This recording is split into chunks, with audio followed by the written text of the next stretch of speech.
Rais wa Marekani Donald Trump amesema kuwa kuna uwezekano mkubwa wa kufikiwa kwa makubaliano ya kusitisha mapigano kati ya Israel na kundi la Hamas ndani ya kipindi cha wiki moja ijayo. Akizungumza na waandishi wa habari kutoka ikulu ya White House, Trump alieleza kuwa kuna maendeleo ya kutia moyo katika mazungumzo ya kimataifa yanayoendelea kuhusu mgogoro wa Gaza. Kwa mujibu wa rais huyo, juhudi za pamoja zinazoongozwa na Marekani, Qatar na Misri zimeanza kuzaa matunda na kuna matarajio kuwa pande zinazohasimiana zinaweza kufikia mwafaka wa kusitisha mapigano. Hata hivyo, Trump hakutoa maelekezo ya kina kuhusu pande zinazoonyesha utayari huo wala tarehe rasmi ya kutekelezwa kwa makubaliano yoyote.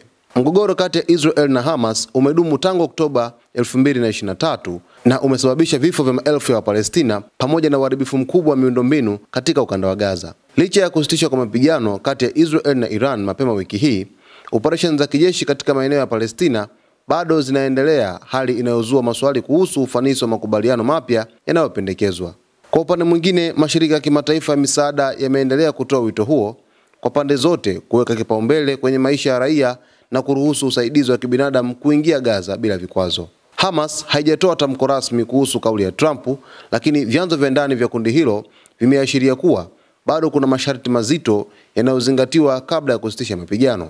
Huku dunia ikitazama kwa ukaribu, wadau wengi wa kimataifa wanatarajia kuona kama matumaini yaliyotolewa na Rais Trump yatageuka kuwa hatua halisi ya kidiplomasia au kama yataishia kuwa sehemu ya matamko ya kisiasa yasiyo na matokeo ya moja kwa moja kwa watu wa Gaza.